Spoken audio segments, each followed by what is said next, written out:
Hi friends, നിങ്ങൾ മിഹ്റാജ് എന്ന വാക്ക് കേട്ടിട്ടുണ്ടാവും. അല്ലെങ്കിൽ മിഹ്റാജ് രാവിലെ കാറ്റെ മരുഭൂ തണുപ്പിച്ച കാറ്റെ എന്ന പ്രശസ്തമായ മൂസ എരഞ്ഞോളി ആലപിച്ച മാപ്പിളപ്പാട്ട് നിങ്ങൾ കേട്ടിട്ടുണ്ടാവും. എന്താണ് മിഹ്റാജ്? ആ വാക്കിൽ നിന്ന് തന്നെ ഇസ്ലാം മതവുമായിട്ട് ബന്ധപ്പെട്ട ഏതൊരു വാക്കാണെന്ന് മനസ്സിലായിട്ടുണ്ടാവും. മിഹ്റാജ് എന്താണ്, ഇതിന് ഇസ്ലാമിക വിശ്വാസത്തിൽ എന്താണ് പ്രാധാന്യം എന്നാണ് നമ്മൾ ഇന്ന് നോക്കുന്നത്. Welcome to water curiosity.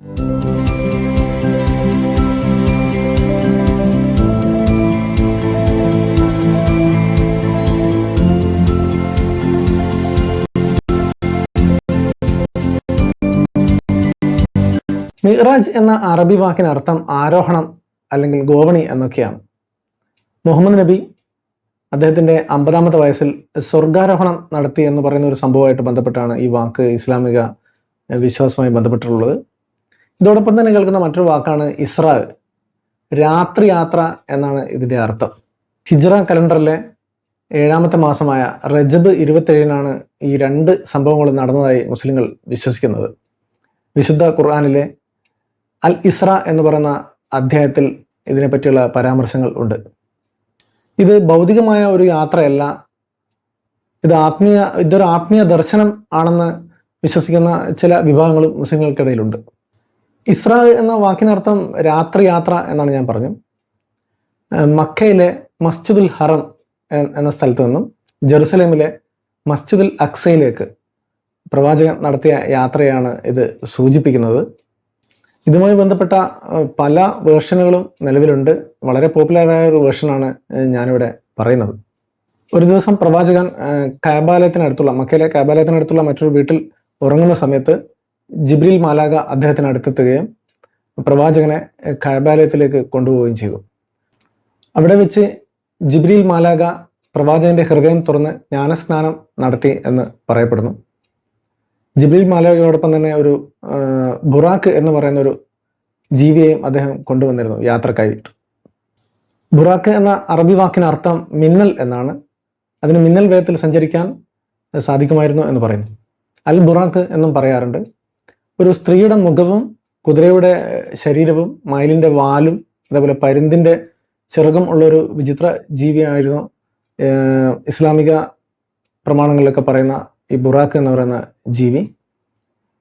Greek മിത്തോളജിയിലെ Pegasus എന്ന് പറയുന്ന പറക്കും കുതിരയുമായി സാമ്യമുള്ളൊരു രൂപമാണിത്.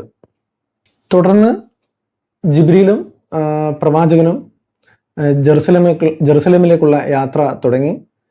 വഴിയിൽ ഈസാ നബിയും മൂസാ നബിയും ആയി ബന്ധപ്പെട്ട ചില പുണ്യസ്ഥലങ്ങൾ സന്ദർശിക്കുന്നുണ്ട്. രാത്രി തന്നെ അവർ ജെറുസലേമിലെ ടെമ്പിൾ മൗണ്ട് എന്ന് വിളിക്കപ്പെടുന്ന ഒരു കുന്നിൻ പ്രദേശത്താണ് എത്തിയത്. അവിടെയുള്ള ഒരു മതിലിൽ ബുറാക്ക് എന്ന ജീവിയെ തളച്ചു എന്നാണ് പറയുന്നത്. അതിന് ഇപ്പോൾ ആ സ്ഥലം ബുറാക്ക് മതിൽ എന്നാണ് അറിയപ്പെടുന്നത്. ജൂതന്മാർ വെയിലിംഗ് വാൾ എന്ന് വിളിക്കുന്ന മതിൽ തന്നെയാണിത്. അവിടെ വെച്ച് മുഹമ്മദ് നബിക്ക് മുന്നേയുള്ള പ്രവാചകന്മാർ അവിടെ ഒത്തുകൂടിയെന്നും എല്ലാവരും കൂടെ ഒരു പ്രാർത്ഥനയിൽ പങ്കെടുത്തു എന്നും പറയപ്പെടുന്നു. തുടർന്ന് കുന്നിൻപുറത്തെ ഒരു പാറയിൽ നിന്നും പ്രവാചകൻ ബുറാക്കിന്റെ പുറത്തു കയറി വീണ്ടും സ്വർഗാരോഹണം നടത്തി എന്നാണ് വിശ്വാസം.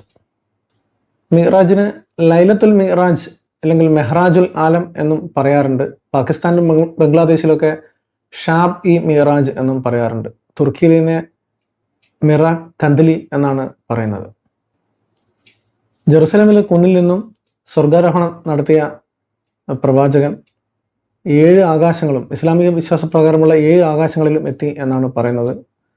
ഓരോ ആകാശങ്ങളിലും മുഹമ്മദിനേക്ക് മുമ്പുള്ള പ്രവാചകന്മാർ ഈസ, അതേപോലെ മൂസ, ഇബ്രാഹിം, ആദം, യൂനസ്, യൂസഫ്, ഹാറൂൺ തുടങ്ങിയ പ്രവാചകന്മാരെ അദ്ദേഹം സന്ദർശിക്കുകയും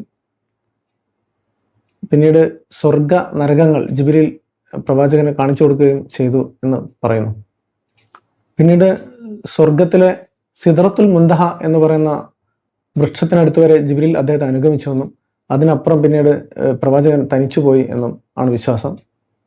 അവിടെ വെച്ച് അദ്ദേഹം ദൈവവുമായി സംസാരിച്ചു എന്നും പറയുന്നു. ഇതിനുശേഷമാണ് മുസ്ലിങ്ങൾക്ക് നമസ്കാരം എന്ന അനുഷ്ഠാനം ലഭിച്ചത് എന്നാണ് ഇസ്ലാം മത വിശ്വാസം. ഇതിനുശേഷം ബുറാക്കിനോടൊപ്പം തന്നെ പ്രവാചകൻ മക്കയിൽ തിരിച്ചെത്തി, ആ രാത്രി തന്നെ തിരിച്ചെത്തി എന്നാണ് ഐതിഹ്യം. ഇസ്രാ, മിറാജ് എന്നിങ്ങനെ സൂചിപ്പിക്കുന്ന ഈ പ്രവാചകന്റെ യാത്രയെ അനുസ്മരിപ്പിക്കുന്ന, അല്ലെങ്കിൽ പിന്നീട് ഓർമ്മ പുതുക്കാൻ വേണ്ടിയിട്ട് മുസ്ലിം ലോകം ഈ യാത്ര പുറപ്പെട്ട സ്ഥലങ്ങളിൽ തന്നെ പല സ്മാരകങ്ങളും പണിതിട്ടുണ്ട്. സ്വർഗാരോഹണം നടത്തിയെന്ന് പറയുന്ന ആ കുന്നിൻ മുകളിലെ ആ പാറയുടെ ചുറ്റും ഒരു നിർമ്മിതി പിന്നീട് ഉമയ്യാദ് ഖലീഫയായ അബ്ദുൽ മാലിക് പടുത്തുയർത്തുകയുണ്ടായി. അതിനാണ് നമ്മൾ ഡോം ഓഫ് ദി റോക്ക് എന്ന് പറയുന്നത്. കുബ്ബത്തുൽ സക്ര എന്നാണ് ഇതിന് അറബിയിൽ പറയുന്നത്. ഈ ടെമ്പിൾ മൗണ്ടിലുള്ള ഈ മൊത്തത്തിലുള്ള കോംപ്ലക്സിന് അൽ അക്സ കോമ്പൗണ്ട് എന്നാണ് പറയാറുള്ളത്. അവിടെയുള്ള പള്ളിയെയാണ് നമ്മൾ സാധാരണ അൽ അക്സ മോസ്ക് എന്ന് പറയുന്നത്. ഹറം അൽ ഷെരീഫ്, ബൈത്തുൽ മുഖദ്ദിസ് എന്നീ പേരുകളിലും ഇത് അറിയപ്പെടുന്നുണ്ട്. ജാമിയൽ അക്സ എന്ന് പറയാറുണ്ട്, മസ്ജിദുൽ കിബിലി എന്നും പറയാറുണ്ട്. ഇത് കൂടാതെ ഈ പള്ളിയും, അതായത് ഈ മസ്ജിദും ഡോം ഓഫ് ദി റോക്കും കൂടാതെ മിറാജിനെ അനുസ്മരിപ്പിക്കുന്ന മറ്റൊരു നിർമ്മിതി കൂടി അവിടെയുണ്ട്. അതിന് കുബ്ബത്തുൽ മിറാജ് എന്നാണ് പറയുക, അല്ലെങ്കിൽ ഡോം ഓഫ് അസെൻഷൻ എന്നും പറയും. ഇസ്ലാമിക വിശ്വാസപ്രകാരം വളരെ പ്രാധാന്യമുള്ള ഒരു സംഭവം നടന്നതുകൊണ്ടാണ് ഈ സ്ഥലം അൽ അക്സ കോമ്പൗണ്ട് അല്ലെങ്കിൽ ബൈത്തുൽ മുഖദ്ദിസ് മക്കക്കും മദീനക്കും ശേഷം മൂന്നാമത്തെ ഏറ്റവും വലിയ പവിത്ര സ്ഥലമായി മുസ്ലിങ്ങൾ കണക്കാക്കാൻ കാരണം. മിറാജിന്റെ ഓർമ്മ പുതുക്കലുമായി ബന്ധപ്പെട്ട് മുസ്ലിം വിഭാഗങ്ങൾക്കിടയിൽ ചില വ്യത്യാസങ്ങൾ കാണുന്നുണ്ട്. സുന്നികളിൽ എല്ലാ വിഭാഗവും ഇത് അത്ര ഒരു ആഘോഷമായിട്ട് എടുക്കുന്നില്ല. സലഫി ധാരയിലുള്ള ആളുകൾ ഇത് അത്ര വലിയൊരു സംഭവമായിട്ട് കണക്കാക്കുന്നില്ല.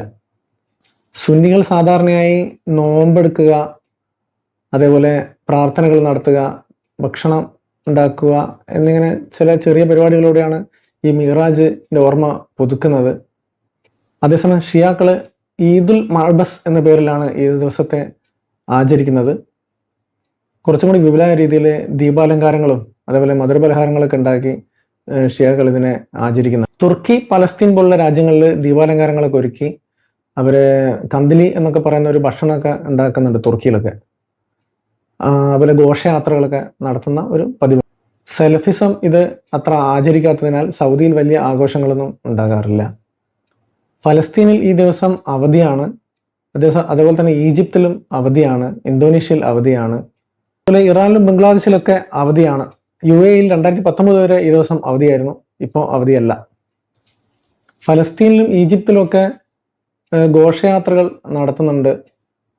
അതേപോലെ ഈജിപ്തിൽ തനൂറ എന്ന് പറയുന്ന ഒരു സൂഫി ഡാൻസ് ഒക്കെ ഈ സന്ദർഭങ്ങളിൽ കളിക്കാറുണ്ട്. GCC രാജ്യങ്ങളിൽ കുവൈത്തും ഒമാനും ഒഴികെ ഉള്ള രാജ്യങ്ങളിൽ വലിയ ആഘോഷങ്ങളൊന്നും ഉണ്ടാകാറില്ല. അതുപോലെ ബ്രൂണൈ, ജിബൂട്ടി തുടങ്ങിയ രാജ്യങ്ങളിലും അവധിയും ആഘോഷങ്ങളൊക്കെ ഉണ്ടാകാറുണ്ട്.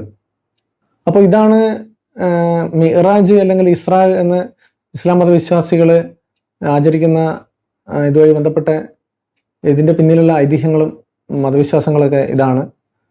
മറ്റൊരു കൗതുക വിവരവുമായി കാണുന്നതുവരെ നമസ്കാരം.